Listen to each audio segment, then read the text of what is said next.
Hey, it's me again. Here we go, baby. Hardy Weinberg. Let's get after this bad boy. So, when we're talking about Hardy-Weinberg equilibrium, Hardy-Weinberg equilibrium is all about genes in a population remaining constant. This is a measure when nothing is changing in a population. And if the allele frequency stays the same, which allele frequency refers to dominant to recessive alleles is staying the same, then the population is staying the same.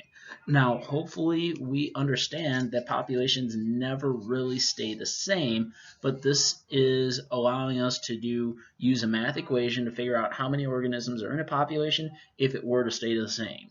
So let's look through this, and hopefully this will make sense a little bit more as we get rolling. So first thing we need to do is learn how to calculate allelic frequencies. Every allele at a locus is got to be 100%. So locus is a location on a chromosome, and all the dominant alleles plus all the recessive alleles should add up to 100%. So when we're dealing with allelic frequencies, we're always going to be dealing with decimal points or percentages. If there are two alleles, we're going to give them these letters to signify them. P is always going to represent the dominant allele. Q is always going to represent the recessive allele. So if I add P plus Q together, that is going to equal what we have on the top of the page right there, should equal 100% or 1. P and Q are always going to be decimals, so that's something that we should be looking at and should be prepared for as we're moving forward with this Hardy-Weinberg stuff. So if I give you the example, P equals 0.6, what is Q going to be? Well, I just set up a simple equation. We know that P plus Q equals 1. 0.6 plus Q is going to equal 1. I subtract 0.6 from both sides, and Q is going to be 0.4. Now I have my dominant allele frequency is going to be 60% of the alleles will be dominant alleles, 40% of the alleles will be recessive alleles through that 0.6 and 0.4. So when we take that idea of dominant and recessive alleles, we put them into what's called a Hardy-Weinberg formula. And this is something that's on your formula sheet on the blue page that I gave you guys day 2 of school. This is on the formula sheet that you're going to be given when you're taking your AP Bio exam. So it's all right there.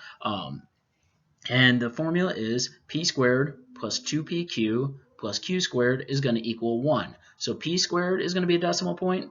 2PQ is going to be a decimal point. Q squared is going to be a decimal point. Those three things are all going to equal 1. And it's super duper important that we understand what P squared is, understand what 2PQ is, and understand what Q squared is. When we're talking about P and Q, P represented the dominant alleles, Q represented the recessive alleles. Well, P squared is going to represent the frequency of the homozygous dominant genotype.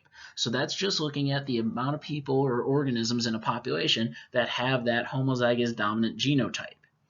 2PQ is going to represent the frequency of organisms with a heterozygous genotype. And Q squared is going to be the frequency of homozygous recessive genotype within a population. So now we have got all of this information. We know what P is, we know what Q is, we know what P squared is, we know what 2PQ, and we know what Q squared are. So let's look into this a little bit. Hardy-Weinberg equilibrium. If a group is in Hardy-Weinberg equilibrium, that's saying that the allelic frequencies, the P's to the Q's, are remaining the same from generation to generation. Well, we've been talking that evolution is occurring, and evolution is a change in the frequency of alleles. It's a change in a population over time. So hopefully by the end of this, you'll understand how that happens with some math to back up your claim that evolution is always taking place. We're going to use Hardy-Weinberg to figure out given organisms, given frequencies. If we get frequencies and we know a population, we can multiply the frequency number times the population to figure out how many individuals in a population have either the homozygous dominant genotype, the heterozygous genotype, the homozygous recessive genotype. How many of them are going to have how many of the alleles are going to be dominant alleles, how many are recessive alleles. So we can use this in that way, and that's where this becomes really useful. Now, in order for Hardy-Weinberg to actually occur, 5 conditions need to be met for a group of organisms to be in a Hardy-Weinberg equilibrium. 1, you have a very large population. With small populations, sometimes chance events or genetic drift can cause a very big change in the population and the genetic makeup of the population. So with a very large population, you reduce that change due to the chance events. Random mating would have to occur. There'd have to be absolutely zero preference for a phenotype. That means love is blind is a reality. You're just making babies to make babies just because that's what you do as a living organism. There are no mutations. Everything is absolutely perfect with mitosis, meiosis. There are no new alleles being added to a genome. There are no deletions. There are no insertions. There are no duplications, no translocations. None of that stuff is happening. There's no natural selection, which means there aren't any advantages to having one phenotype over another. Nothing with your phenotype has any bearing on how you do when it comes to reproductive success. Everyone has equal opportunity regardless of where they live and who's hunting them or whatever. And there's no gene flow. No genes are moving into a population. No genes are moving out of a population. So if we could meet all 5 of these conditions, we could say that a population would be in Hardy-Weinberg equilibrium.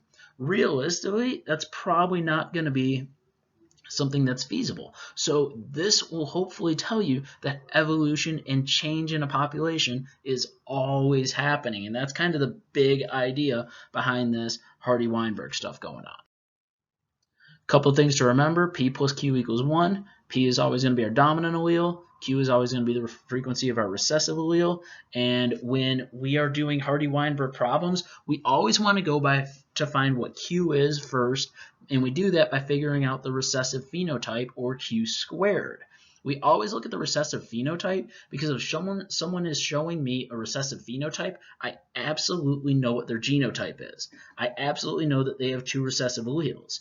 If someone's showing me a dominant phenotype, they could be homozygous dominant, they could be heterozygous.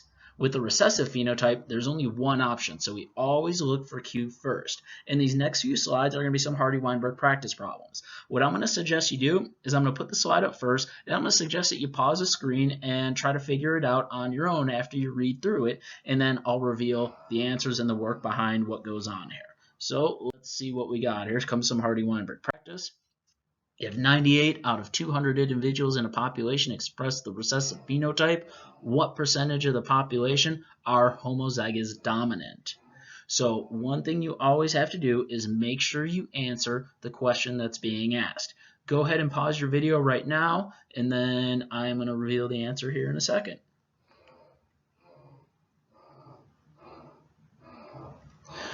So hopefully when you were figuring this out, you look for your Q squared first. Q squared should be 98 over 200. That equals 98 over 200 is 0.49. You got to remember to take the square root of that 0.49 to isolate Q on the left side of the equal sign. Once we square root the 0.49, Q is going to be 0.7. If I know my Q, I can figure out my P, and from my P, I can figure out the homozygous dominant genotype by putting that into P squared. Remember, P squared is just P times P. So P squared equals 0.3 squared, and that's going to be 0.9, which is 9% when we get going. Let's try this second one. Brown hair is dominant to blonde hair. If there are 168 individuals with brown hair in a population of 200, what is the predicted frequency of heterozygotes?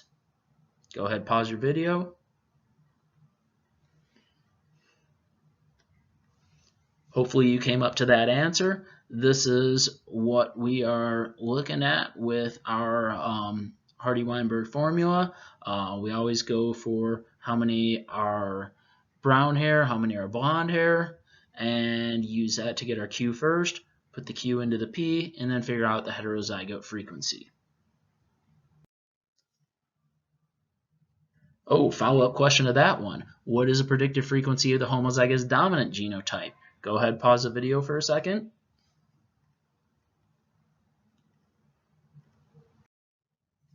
Hopefully you took your P and your Q from the last question and just inserted it into the Hardy-Weinberg equation, and you figured out that it was 36%.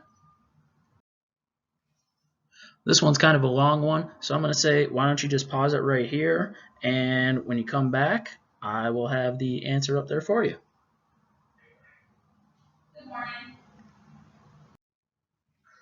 Here's our work for that one. Again, always starting with q squared to find q. Once we find q, then we find p. Once we find p and q, we can just insert those into the various genotypes that we are looking for, whether it be homozygous dominant, heterozygous, or homozygous recessive. I like turtles. Here's one about turtles that are in Hardy-Weinberg equilibrium. That's one thing you should know. Anytime we're doing a question about Hardy-Weinberg equilibrium, it'll usually state that it is in Hardy-Weinberg equilibrium, even though hopefully by now we know that's not a realistic thing to be in. Go ahead, pause the video. There's what we got with our short tails and our long tails.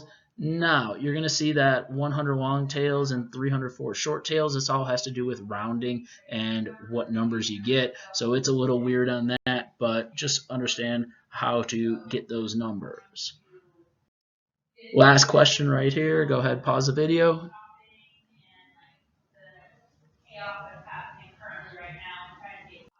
And here we are. If we assume that carriers are 2PQ, about 0.0198 is going to be our frequency of that, or about 0.02 will be our frequency of carriers for the PKU trait. Hopefully this helped you understand what's going on a little bit better with Hardy-Weinberg.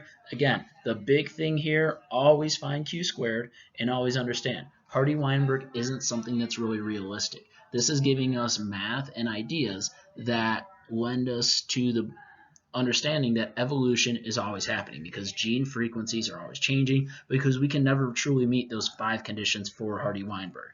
We can never get a very large population like that. Random mating isn't a realistic thing. We can't control mutations that are happening. Natural selection has been, and always will continue to occur, and there is no gene flow. We aren't in an isolated society. So hopefully this went well for you. Hopefully this answered a few questions. You guys have a good afternoon. I'll try to get you some more later.